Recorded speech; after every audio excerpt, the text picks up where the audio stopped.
CA Talks. This is organized by CA First. मैं Vijay Gupta Faridabad CA first former central council member of ICAI एक बार फिर आपके सामने हूँ CA टॉक्स लेकर एक नए टॉपिक के ऊपर। और आज का टॉपिक है फेमा। और हमारे साथ में आज मौजूद हैं CA संदीप सहगल, जो कि एक चार्टर्ड अकाउंटेंट हैं और रजिस्टर्ड वैल्यूअर हैं।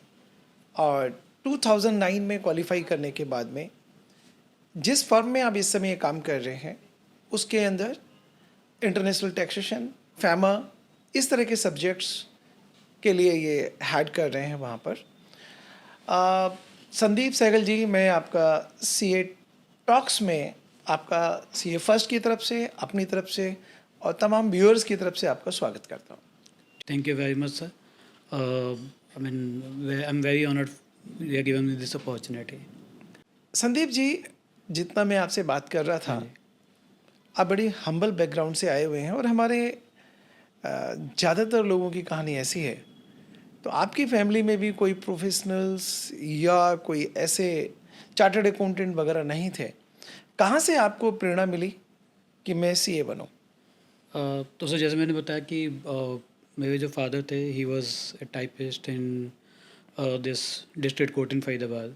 सो I don't have much financial backing as such. और even if I talk about my cousins and everything, तो generally everybody was doing engineering और या फिर मे बी मेडिकल और समथिंग.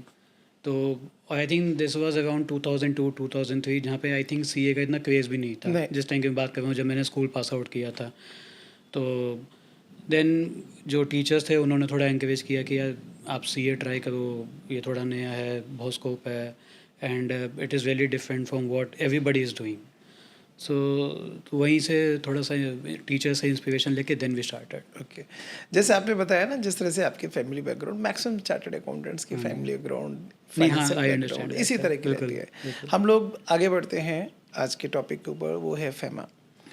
फेमा जैसे लॉ जो है, ये सरकार क्यों लेके आई है, और ये जो लॉ है वो हमारे दूसरे इंडियन लॉ जो हैं उससे कैसे डिफरेंट है, मेरा आपसे सवाल. ठीक, तो सर मैं थोड़ा सा हिस्ट्री बता देता हूँ. तो फेमा से पहले अपना फेवा हुआ करता था, विच वाज ब्रॉट इन 1973. तो जैसा कि आपको पता, उस टाइम पे we had kind of a closed economy, so there was a need to conserve foreign exchange, but somehow FERA was considered very draconian. Penalties, prosecutions वगैरह बहुत ज़्यादा थे. There was very many restrictions. And when this opening of economy started in 91-92, then somehow this FEWA was not in sync with the global realities. So then the government thought कि ठीक है, अब I think we should liberalize it. Then they brought another version which is called Foreign Exchange Management Act. So that's why उन्होंने regulation से इसको नाम management दिया कि now we are going to manage it rather than regulate it. Okay. तो then they brought this new line 1999. So main objective is कि as of today even the rupee is not a fully convertible currency. I mean, you cannot trade in rupee like dollars है, pounds है, या euros है. You can buy anything from anywhere, you can do any transactions. But if I talk about rupee itself, you cannot use rupee for anything and everything. Even now, if you talk to your customers overseas, for let's say even exporters हैं, they would not generally accept rupee payments. तो अभी थोड़ा सा तो ये है कि actually basically Indian economy has started developing recently, तो आई थिंक यूपी पे उतना कॉन्फिडेंस नहीं है globally, and that's why we need a FEMA like law, जिसमें हमें फॉरेन एक्सचेंज कंजर्व करने की ज़रूरत है, because we need it for import payments. Even अगर FDI भी आती है, and of the day it's a kind of a liability in the balance sheet of the government of India और the RBI, so to say. But again I think there is a debate going on कि FEMA आज होना चाहिए, नहीं होना चाहिए. But that's different matter. But broadly जो objective है मैंने आपको बता दिया इसका. जैसे कि आपने फेरा का जिक्र किया, अक्सर हम लोग फेमा और FCRA इन दोनों टर्म्स के बारे में अक्सर बात आती है. तो इन दोनों में एक बार जरा फ़र्क बताइए. तो सर आई थिंक FCRA और फेमा जो है, दोनों एक तरह से आप कह सकते हैं कि पॉलिसी लॉ है, बट FCRA का ऑब्जेक्टिव बिल्कुल डिफरेंट है. FCRA मोस्टली NGOs पे लगता है. ऐसा नहीं कि खाली NGOs पे, बट मोस्टली. तो if you are taking any foreign contribution from overseas, I would use the word donation, क्योंकि आई थिंक उससे लोग ज़्यादा रिलेट कर पाएंगे. तो इस तरह की पेमेंट्स में you cannot take these payments unless you have an FCI registration. And the purpose there is that the government wants to regulate कि भाई अगर आप इसे बाहर किसी से पैसा ले हुए हो, डोनेशन ले हुए हो, prima facie it seems it's as Croatia, but as we know globally, uh, these foreign countries have the power to influence people in the developing world. कि वहाँ पे जो पॉलिसी सेट की जाती हैं, they would lobby with the government कि इसको इस तरीके से करवाओ, इसको इस तरीके से करवाओ. तो I think so this is ultimately for the protection of the Indian economy और the Indian people as such, कि अगर आप बाहर से पैसा ले रहे हो, you need to disclose why you are taking this money, जिनसे आप लोगों उनका आइडेंटिटी क्या है, for what purpose you have taken it. Okay.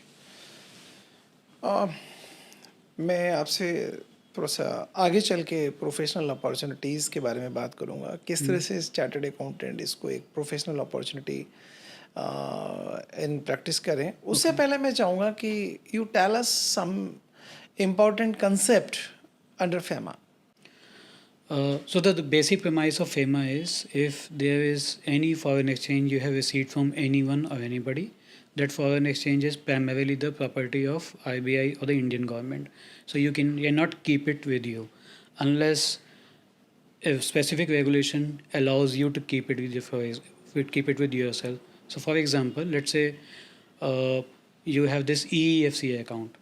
So जो exporters हैं, they have a facility that okay, if you are earning foreign exchange from overseas through your exports, and let's say you have import bills as well, so end of the day you would like to hedge it. So EEFC accounts basically allows you that flexibility that you can keep the foreign exchange into that particular account. So this will be a USD or pound or euro denominated account, and from that account itself you can set off or maybe settle your import bills as well. So that ways this exporter may be able to hedge himself or herself due to these from these foreign exchange risk. So, but it is a specific facility which is allowed under the provisions of FEMA. Otherwise, you cannot do it. That is one important point. The other thing is that whenever we talk about FEMA, there are generally two kind of transactions. The broad classification: one is current account transaction, and the other is capital account transaction. Okay. So, what is the current account transaction? Is, for example, simply speaking, it is something which hits your PNL. It is like a current account transaction. So, if your revenues, your cost, and everything in which are dealt in foreign exchange, these are basically a current account transactions. But when we talk about capital account transactions, whenever you have taken any loan or a capital or equity or from anyone, or let's say if you are investing overseas, these are capital account transactions. So there also there is a bifurcation that the FEMA says that all current account transactions are allowed unless they are prohibited. So you can do virtually anything unless it is specifically restricted under a certain regulation or a circular or anywhere. But the capital account transaction works in a reverse way. It says that everything is prohibited unless it is specifically allowed.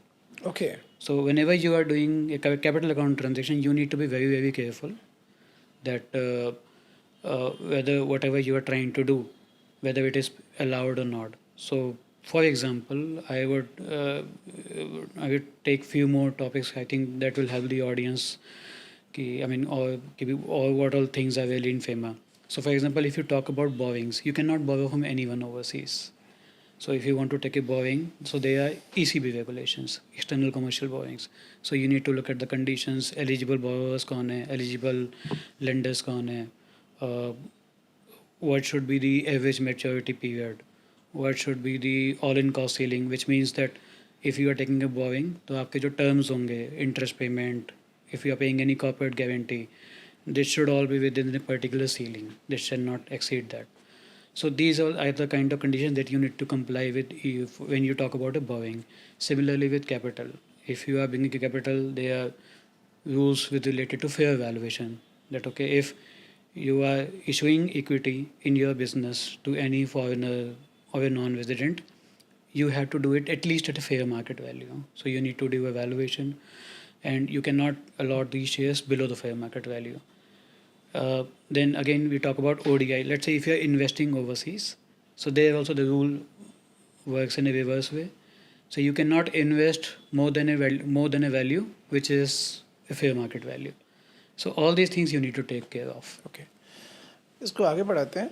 और जब हम लोग practising chartered accountant हैं, जब business houses से deal कर रहे हैं, प्रोफेशनल सर्विसेज प्रोवाइड कर रहे हैं, तो किस तरह की चीज़ें हमें ध्यान रखनी चाहिए फेमा के बारे में?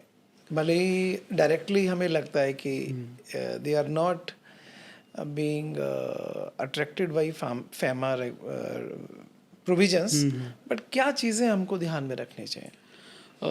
So I would say कि if you are dealing in any kind of foreign exchange transaction, so I would suggest that people should read all the master circulars and the regulations in detail, because what happens is that if you talk about any forex transaction, there are extensive guidelines issued by the IBI in the form of regulation that you can do this, or if you want to do this, you have to do it in a particular way. So, for example, a simple transaction like export. So the thing is that you have to realize the money within a particular time.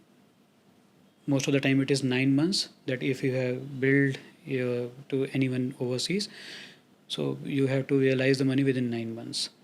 But if you are not able to realize it within 9 months, you need to inform the banker. So Okay. to a certain extent, banker has the power to give you some kind of extension.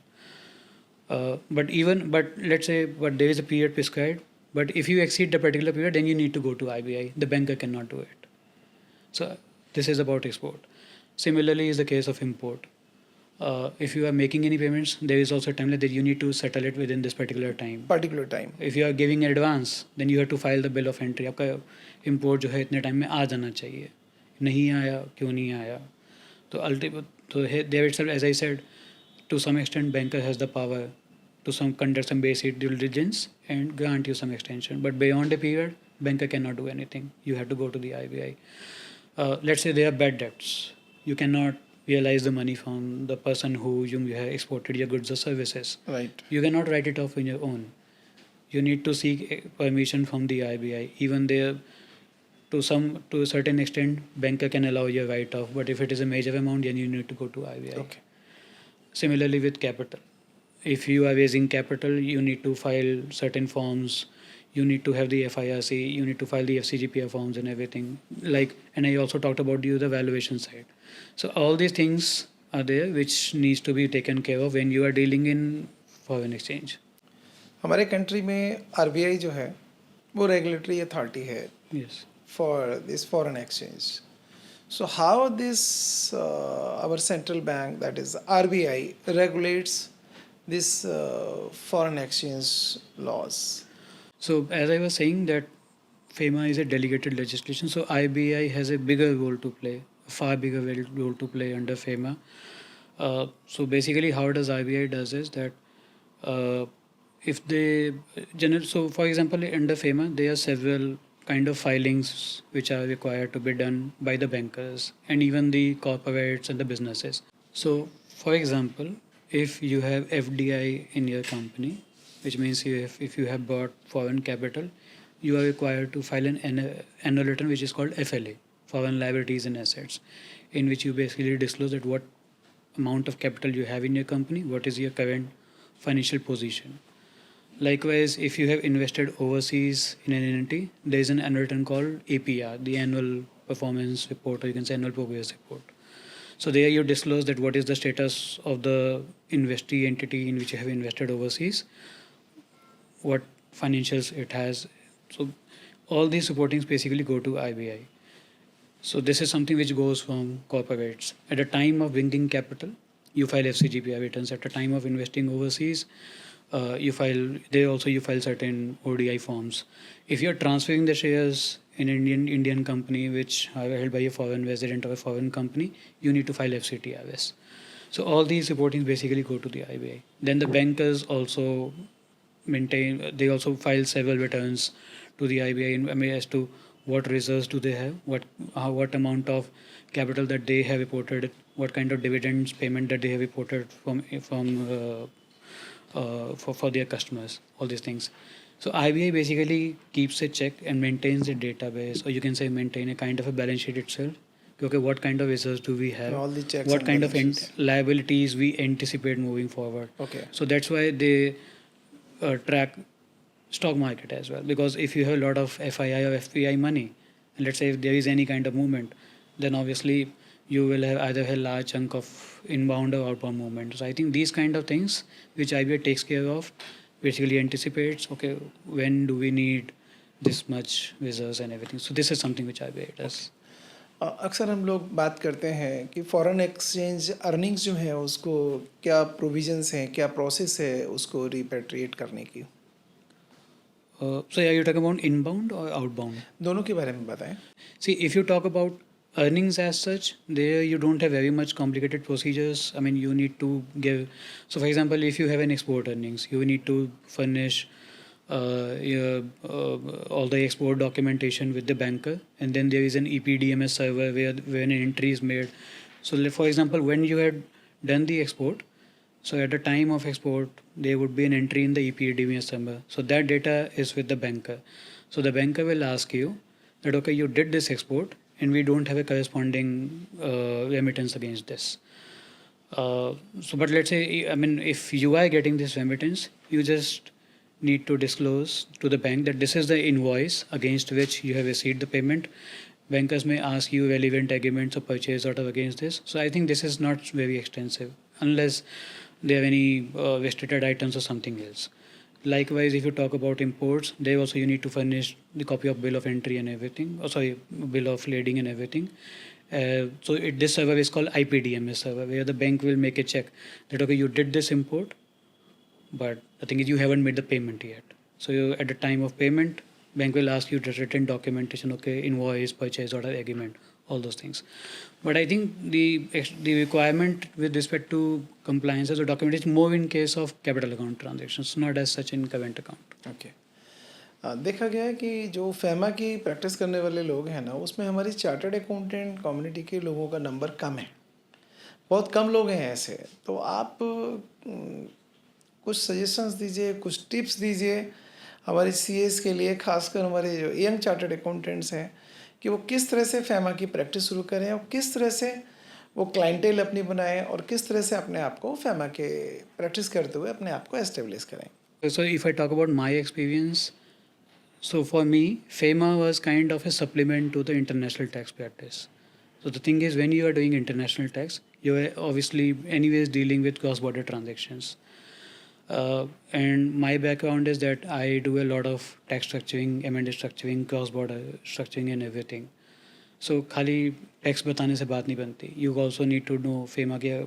If I tell the client, ठीक है, you can make this kind of structure and this kind of, but अगर वो FEMA के अंदर allowed ही नहीं है, all planning goes in vain. So I think the professionals can take a cue. If you are doing international taxation, then you should supplement it with FEMA as well. I think, but I would admit there is a difficulty under FEMA that generally it is a very dynamic law. Changes बहुत होते हैं and it is kind of a non-codified law. तो जैसे कि मैंने पहले बताया, act में तो आपको ज़्यादा कुछ मिलेगा ही नहीं. आपको रेगुलेशंस पढ़ने पड़ेंगे, आपको IBA के मास्टर डायरेक्शंस हैं वो पढ़ने पड़ेंगे. मास्टर डायरेक्शंस के अंदर भी कई सर्कुलर रेफर कर रखे होते हैं उन्होंने, तो वो आपको वो सर्कुलर्स पढ़ने पड़ेंगे.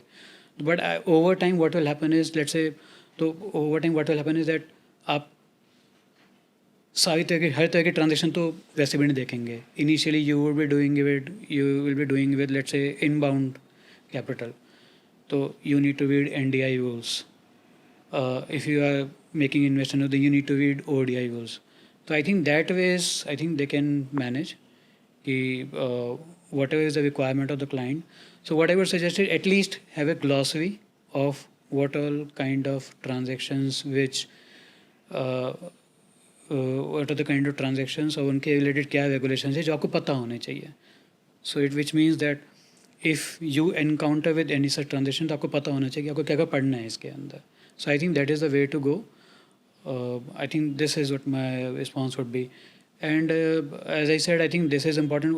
What I would feel is that we have seen that a lot of chartered accountants are opting for international taxation field today, vis-a-vis FEMA. And whoever chartered professionals are doing it, I think they have a very good opportunity. They can very easily supplement it with international tax. Okay, एक चीज़ तो देखी गई है कि जो हमारे FEMA के जो कंसल्टेंट चार्टर्ड अकाउंटेंट्स हैं, फीसेस वगैरह बहुत अच्छी चार्ज करते हैं. Yes. They are Right. highly paid chartered accountants in comparison to Yes, other yes. things which we are providing, other services which we are providing. Yes. Sandeep ji, अब last round है हमारा rapid fire round. सवाल आपसे पहला, आपको जादू की छड़ी मिले और आपसे कहा कि एक वरदान मांगो, तो क्या वरदान मांगोगे? So I would say अगर ये पॉलिटिशियंस गायब हो जाएं तो. ओके. आपको चांद पे जाने का मौका मिला, Yes. तो वहां से आप किसके लिए सबसे पहले हेलो करोगे? वहां से आपका नेटवर्क कनेक्टेड है, किसको आप हेलो करना चाहोगे? आई थिंक अपने बॉस को. अपने बॉस को. ओके. तो मीनिंग देयर भाई अपनी वाइफ या बच्चों को नहीं करना चाहोगे वहां से? तो उनको तो मैं कह के ही आऊँगा पहले से. अगला क्वेश्चन ये है कि आपकी मिसेस जब अपने पेरेंट्स के यहाँ जाते हैं तो आप उस खाली टाइम में सबसे अच्छा काम कौन सा करना चाहोगे जिससे आपकी वाइफ को खुशी मिले? तो मैं वैसे भी करता हूँ. लेट्स से कोई चीज़ घर में फैली पड़ी है तो मैं सब सॉर्ट कर देता हूँ. मतलब आप पूरी सेवा करते हैं? यस. ओके. आप किचन में भी मिसेस का हाथ बटाते हैं? और Yes. बटाते हैं तो उसमें सबसे अच्छा चीज़ आप क्या बनाते हैं? कौन सी डिश बनाते हैं? सर मेरे को खाना बनाना तो बिल्कुल नहीं आता, बट ये है कि बाकी चीज़ें कर दी, टिफ़िन पैक कर दिए, ये सब चीज़ें. तो संदीप जी, ये था हमारे सवाल, आपके जवाब फेमा के ऊपर. दोस्तों, ये जो सीए टॉक का ये जो शो था organise by CA first, I am the founder of CA first.